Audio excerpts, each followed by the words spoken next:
Hello and welcome back once again. अब हम बहुत इंपॉर्टेंट टॉपिक डिस्कस करेंगे इस पूरे कोर्स का, that is how to practise.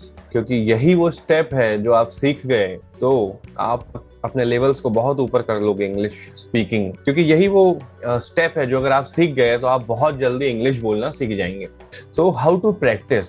So सबसे पहले जो आपको हमेशा इसको प्रैक्टिस में लाना है, याद रखना है, वो बात है कि make real life sentences. Make real life sentences मतलब जो भी चीज आपके आसपास है, जो भी चीज आप डेली करते हो, सुनते हो, समझते हो, पढ़ते हो, या जो आपको पर्सनली चीजें टच करती है, उससे रिलेटेड आपको सेंटेंस बना बना के प्रैक्टिस करना है। जो ऑब्जेक्ट्स आपके आसपास है, लोग हैं, जो भी चीजें हैं, जो भी एक्टिविटीज हैं, उससे रिलेटेड सेंटेंस बनाओ। अब पहली स्टेप क्या हो सकती है, जैसे कि फॉर एग्जाम्पल अगर आप शुड पढ़ रहे हो, अब आपको शुड से रिलेटेड प्रैक्टिस करना है। शुड अभी आप पढ़ोगे अच्छे से आगे, लेकिन अगर आप शुड पढ़ रहे हो, आपको शुड से रिलेटेड प्रैक्टिस करना है, तो आप कैसे करोगे? जो आपसे रिलेटेड चीजें हैं उससे वो सेंटेंस बना बना के प्रैक्टिस करोगे। I should do this, I should wake up early in the morning, I should study hard, I should ओबे my parents, I should follow the traffic rules, something like that, जो कि आप daily कर सकते हो ना।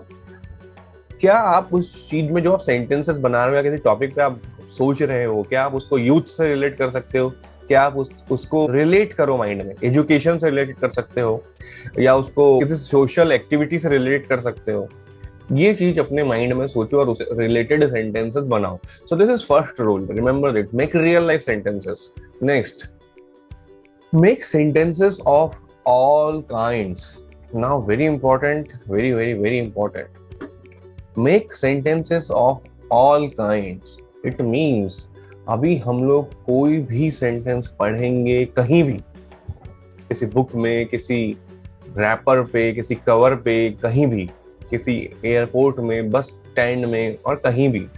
Alright, तो उसको आपको जो भी सेंटेंस आप पढ़ रहे हो उसको आपको 6 टाइप के सेंटेंस में कन्वर्ट करना है, बोलना है, प्रैक्टिस करना है, फिर उसी को रिवर्स ऑर्डर में प्रैक्टिस करना है। 6 टाइप के सेंटेंस कौन कौन से हैं वो समझो। अफर्मेटिव सेंटेंस, इन सिंपल सा sentence, for example we should forget it, ठीक है। नेगेटिव करो उसका, we should not forget it, English में शुडंट चलेगा बोलने के लिए, we shouldn't forget it. Interrogative करो उसी का, should we forget it. Interrogative negative करो उसका, शुडंट वी फॉरगेट इट। फिर डब्ल्यू एच इंट्रोगेटिव सेंटेंस बनाओ इसका। डब्ल्यू एच मतलब why, where, when, what, how, इस टाइप के जो क्वेश्चन वर्ड्स हैं उनका यूज करके इंट्रोगेटिव सेंटेंस बनाओ। Why should we forget it, okay, और how should we forget it, something like that. फिर उसी का इंट्रोगेटिव नेगेटिव बनाओ, W H interrogative negative. It means की why shouldn't we forget it, okay. अब इसको रिवर्स ऑर्डर में प्रैक्टिस करो। Why shouldn't we forget it? Why should we forget it? Shouldn't we forget it? Should we forget it? We shouldn't forget it. We should forget it. ठीक है, तो ऐसे पहले all kind of sentence आपको बनाना है किसी भी सेंटेंस से रिलेटेड। ऑलराइट, कोई भी आप टॉपिक पढ़ रहे हो, चाहे आप मॉडल पढ़ रहे हो, टेंस पढ़ रहे हो, आप स्ट्रक्चर्स पढ़ रहे हो, उसमें इस कोर्स में भी आपको बहुत सारे सेंटेंसेस मिलेंगे। वो हर एक सेंटेंस को आप इस एक एक सभी टाइप के 6 टाइप के सेंटेंस में आप बना के उसको रिवर्स ऑर्डर में बोल बोल के प्रैक्टिस कर सकते हो। आपका माइंड इससे ट्यून हो जाएगा। एक्चुअली आपका माइंड इंग्लिश के किसी भी टाइप के सेंटेंस के लिए ट्यून हो जाएगा, चाहे वो सिंपल अफर्मेटिव हो, नेगेटिव हो, इंट्रोगेटिव हो, या डब्ल्यू एच इंट्रोगेटिव और इंट्रोगेटिव नेगेटिव टाइप के हो। अंडरस्टैंड दिस, बहुत इंपॉर्टेंट स्टेप है ये, बहुत इंपॉर्टेंट है प्रैक्टिस के लिए।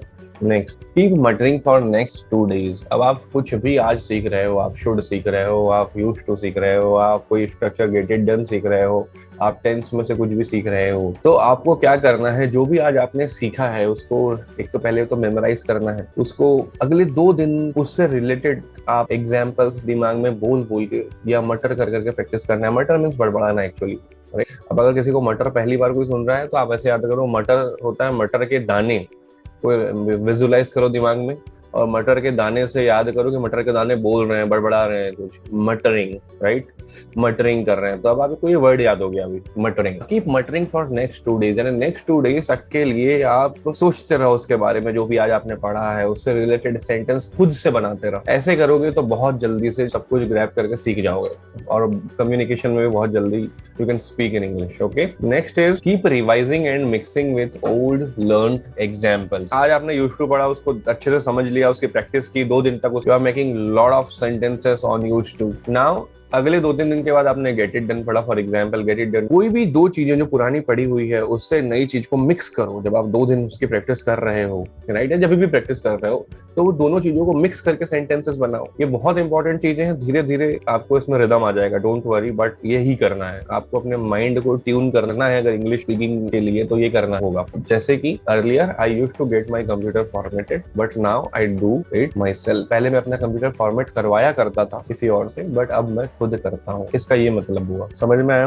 अब आप शुड पढ़ रहे हो, जैसे फॉर एग्जांपल शुड के बाद आपने गेट इट डन पढ़ लिया, तो आप क्या बोलोगे? I should get my hair cut. Should के बाद हमेशा वर्ब का फर्स्ट फॉर्म आएगा, I should get my hair cut, मुझे अपने बाल कटवाना चाहिए। सिंपल। तो इस टाइप से आपको प्रैक्टिस करना है, रिमेंबर इट। बहुत छोटे छोटे स्टेप्स हैं और आप कर सकते हो, ठीक है। बहुत इंपॉर्टेंट स्टेप, अगली स्टेप जो आपको हमेशा आपके साथ रहेगी, that is think in English. शायद आपने इसके बारे में सुना भी होगा। From now onwards always always always think in English. मतलब ये आपकी प्रैक्टिस इतनी होना चाहिए कि आपकी हैबिट बन जाए, यानी आप नेचुरली इंग्लिश में सोचना स्टार्ट कर दो। इस लेवल तक जाना पड़ेगा आपको, उसके लिए अभी से स्टार्ट करो, थिंक इन इंग्लिश। मटर इन इंग्लिश, मटर इन इंग्लिश मीन्स अगेन मटर, मटर के दाने बोल रहे हैं, बड़बड़ा रहे हैं, mutter in English. Thinking is not in. If you are alone, you want to practice on any topic or you just want to practice the communication, then mutter in English. अकेले में आप कुछ भी बोल सकते हो। आज आपने should पढ़ा, okay, I should do that, I mutter in English. A young boy should follow guideline, traffic rules or whatever. कुछ भी जो भी आपके दिमाग में आ रहा है, but mutter in English. It means just simply बोलो इसको धीरे धीरे कि आपके कानों तक के वो आवाज पहुंचे। ये बहुत इंपॉर्टेंट है। मैंने आपको टिप्स दे दिया, आइडिया दे दिया, now it's up to you. ये आपको प्रैक्टिस करना है हमेशा। ये सब चीजें लिख के रख लो कहीं पर, थिंक इन इंग्लिश, या ऐसे याद रख लो कि पंखे को देखा तो सोचना है अब इंग्लिश में। तो it will trigger your mind actually this kind of activity, but you are flexible, अपने हिसाब से इसको आप कर सकते हो। Thank you so much, bye bye, take care.